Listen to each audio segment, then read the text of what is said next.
Hey guys, good evening. It is John C. Morley here, serial entrepreneur, and I'm psyched to join you for our last episode for the master topic of the week. And you know what that is?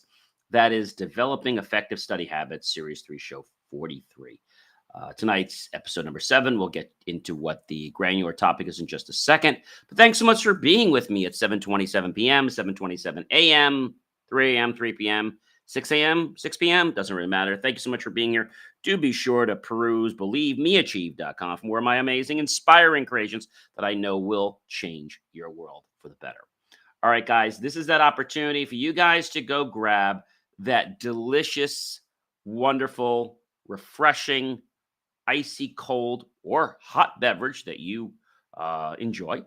Or maybe you want to get yourself a snack like some fruit or perhaps some grapes or some raisins, or maybe something that's not so healthy, like a sweet, a candy, or other type of treat. So why don't you go do that and join us back in a second. Welcome to today's episode. We're diving deep again into how incorporating variety in study methods can supercharge your learning experience and help you unlock your full potential. Get ready to discover powerful strategies to keep things fresh, adapt to new learning styles, and boost memory retention. By mixing up your study techniques, you'll be equipped to overcome challenges, tackle different types of assessments, and become a more adaptable and effective learner. Stay tuned because I've got a lot to share with you tonight here on Inspirations for Your Life. First thing I want to tell you about, hey, hurry back from the kitchen there. We're going to get our show started.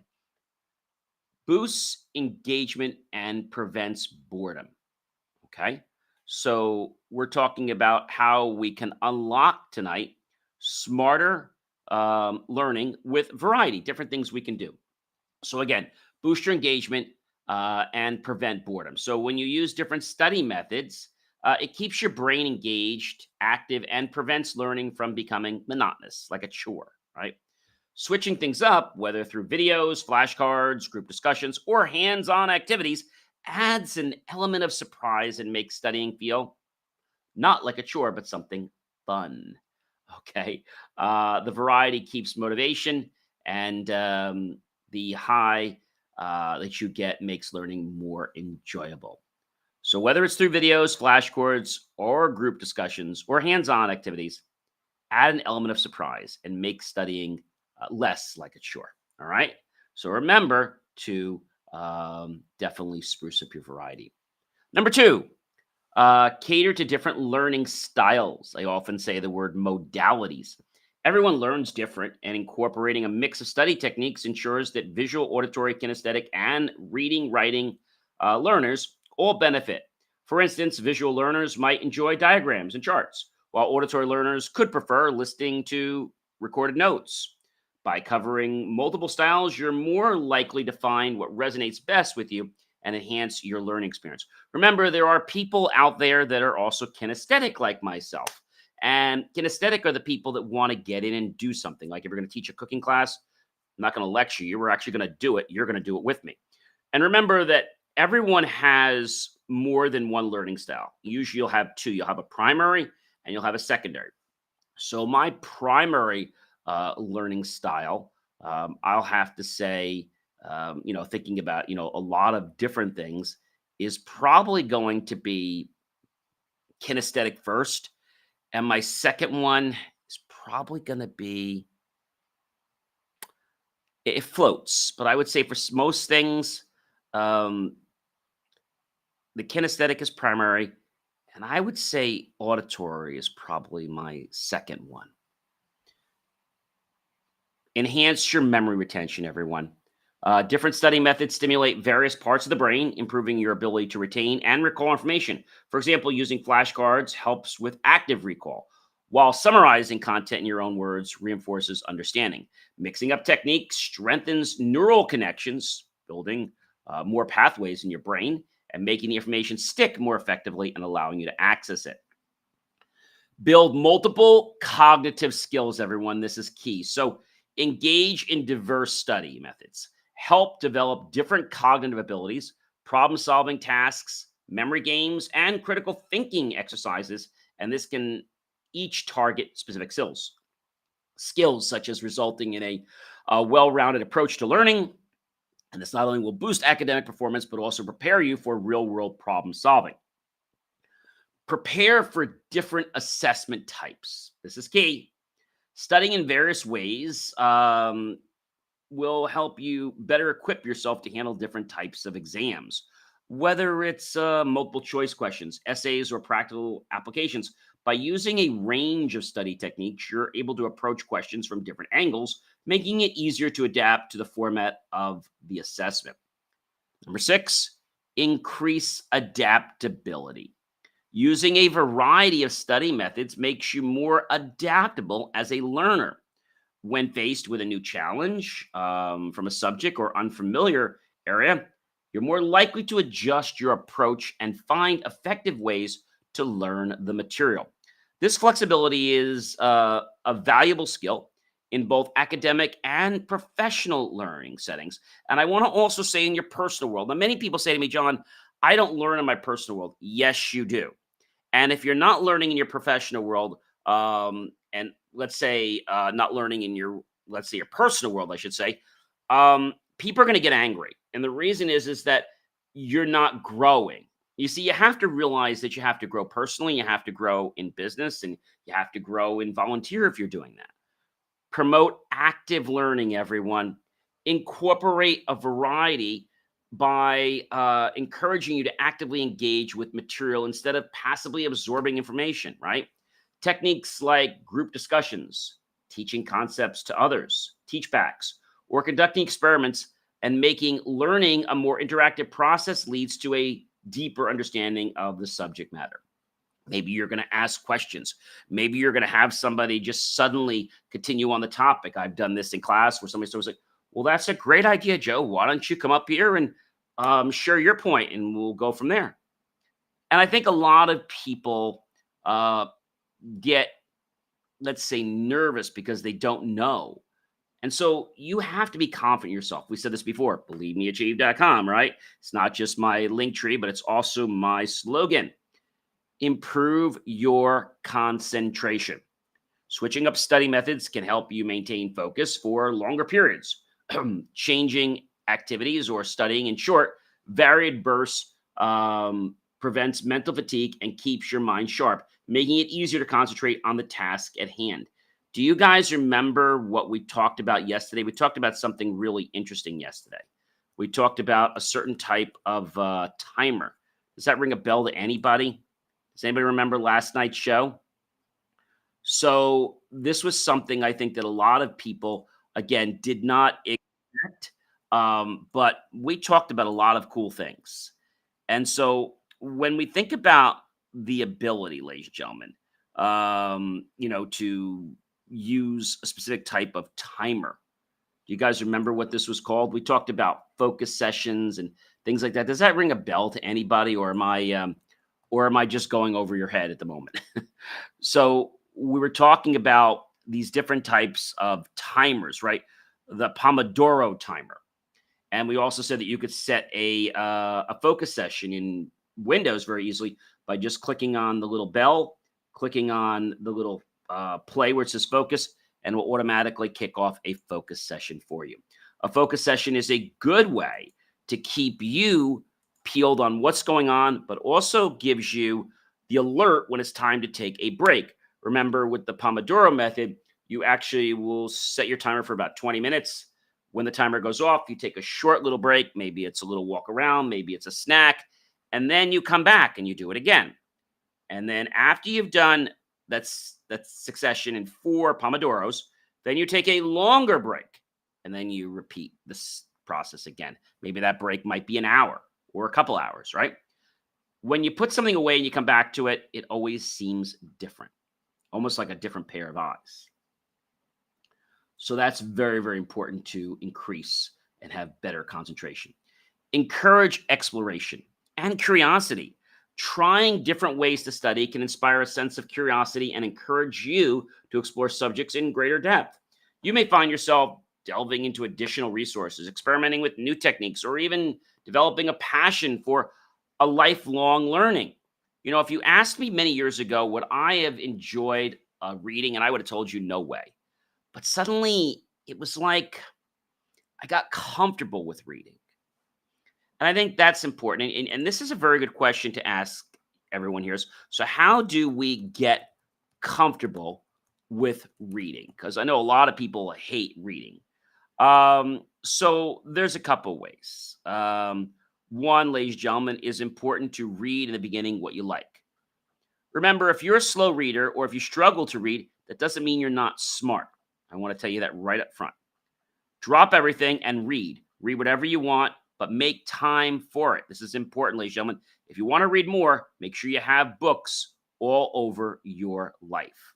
And the last point, break it down with this four-part strategy. Pre-read, evaluate how much time you have and how much you want to read. And then you can also do what they call gist reading, skim everything you've got and get a sense for it. And this is a great trick, is to skim. And then you can go through and read in more detail. Strategic reading. Strategic reading is all about finding the meaning in what you just read, like you'll do a lot in school. Basically, you read slower and focus on keeping that information in your brain. Review reading is the final step. And this is a little more for the classroom, if you'll say. It's just sitting down and reading your novel, but it's where you go over everything you read to make sure it's all there in your brain. For example, when I was in my psychology class in college, I had a doctor, and she even said, if you do not look at your notes every day, you will fail my class. It's like, okay, that's really comforting, right? She was trying to tell us because only like less than 5% came from the book. It was like one question. Everything else came from her notes. So if you didn't take the time to read through the notes and make sure you understood them and do it every day, you would forget what the lecture was about. So if you went back to a week later, it's like, what was that all about again? So that's why you want to always read your notes and review them when they're fresh in your mind. It'll help the bell curve so that you don't forget things. So remember to read what you like. That is probably the most important thing I can tell you. Read what you like. It's important. Reading is a good thing. So doing good. But not all reading, as I said, is created equal. Stop reading things you aren't enjoying. Now, I know there's things you're going to have to read in life that you don't like, but you're not going to develop a love for reading by starting to read things you hate or have no interest in. Later on, you'll maybe need to read those things, but let's read the things you like. I like technology. Maybe you like more sports. I like golf. Maybe you're into philosophy, or maybe you're into non-Western culture or history, or maybe you're into politics. What is it that floats your boat? Okay. It's very important to do this. And so when you have something called a commonplace book, that's the book that you always want to go to just to kind of relax, right? You remember being in high school, if you're not in high school right now, The Great Gatsby for the first time. Maybe you were a kid when someone told you the story of Odious, right? The point is, you got it right. You already read them or learned about them, so you're done, right? Well, we cannot be content to simply pick up a book once and judge it by that experience. It's why you have to read and reread and read again. As Seneca put it in the book, quote, you must linger among a limited number of master thinkers and digest their works. If you would derive ideas which shall win firm hold in your mind, because the world is constantly changing and evolving, and we're constantly changing. Therefore, what we get out of books can also change us. Ask people you admire for book recommendations. Don't just learn from your own experiences.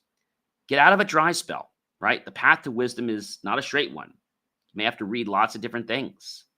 And so when you embrace reading, it's like you've got a ticket to travel anywhere around the world. One of my favorite types of books that I loved to read when I was younger is the books you don't read all the way through. They're like the adventure books. Like, okay, so Joe is on this trip. If you believe that this happened, or if you think, or you believe that, or you want to say that Joe actually wanted to stay on the trip, go to page 260. If you think Joe wanted to go home, we'll go to page 125. And it's a book you never read all the way through. They're pretty cool, right? So we've learned tonight that regularly changing is important, but supporting continuous improvement is key. So changing your study methods on a continuous basis will allow you to assess which technique works best for you and just keep adapting to it and tooling and changing. The process of experimentation and reflection helps you continuously refine your approach to learning, leading to ongoing progress and better results over time. You see, you might be saying to me, hey, John, why do most people hate reading? Now, this is going to be a kicker for you. The reason is this. The reason is you don't have enough confidence in yourself. Okay. A lot of students grow up thinking they don't like reading, but they really do like reading. Okay. Some people that have ADHD, right? Attention deficit hyperactive disorder. But again, this doesn't mean you're not smart. And so I think a lot of people don't realize how much fun reading is, but they just can't get over the first hump. So there's a lot of reasons why people don't read. Maybe you're too busy with other responsibilities. Maybe you find reading boring. Maybe you have difficulty concentrating, or you have poor reading skills, right? These are all things that could be. And you can actually get better at reading, right? And so you might be asking yourself, well, why is it many people just don't want to read in general? A lot of it is laziness. It's like asking you the question of how do you tell time? How many of you guys out there know how to tell time? Now, I don't mean looking at your watch and saying, oh, gee, it's 7:45 or something. I don't mean that. I mean, can you tell me that when the 8, the little hand is on the 8 and the big hand's there, what is that? It's 7:45.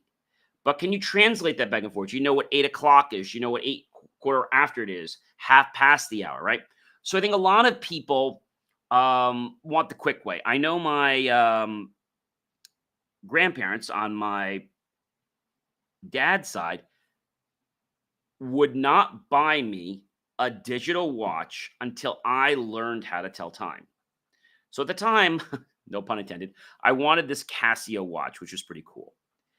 And the reason is it was in a hard shell. It was plastic, and it was like the coolest thing. But they weren't going to get it for me until I learned how to tell time.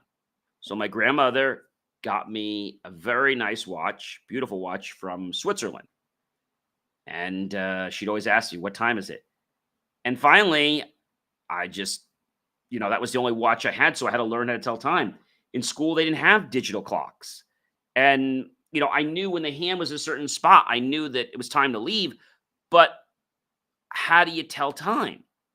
And so I had to learn how to convert that. And it wasn't hard, but it was just a matter of not being lazy. And I think sometimes when technology is present, we get lazy. That's not to say it's bad, but we have to learn from that. Another thing that we have to learn is if, let's say, you're doing something and I don't know, maybe you're at the store and the cashier, gives you the change based on what's on the register. I know in my parents' business, we always used to tell the kids who were working for us, don't look at the register. Try to make the change first in your head and then use the register to check yourself. Okay. A lot of the kids just use the register because they didn't want to be wrong. So like 5, 10, 15, and they would put it, and they would be like double checking. But I will tell you, out of 10 or 15 people, only 2 made the effort to actually figure out the change in their head. Even today, I do that at the store. What am I going to get back? I want to keep the brain active. This is really important. Ladies and gentlemen, I am Mr. John C. Morley, serial entrepreneur. It is always such a privilege, pleasure, and honor to be with you on these fantastic days and evening. Whether you're watching my short-term content or my long-term content, It is just great to be with you. I hope you've learned a lot of great lessons to empower you to develop more effective study habits that will lead you to greater success. Tonight, we were talking about unlocking smarter learning. Okay, that's what we're talking about tonight. Unlocking smarter learning with varieties of techniques. So I think that's important. I hope you guys have a fantastic evening, and I'll catch you guys tomorrow on the 26th for a brand new master topic. Have a wonderful evening, everyone, and take care. Keep studying. And remember, everyone, if you're not reading, you better start because it's never too late to.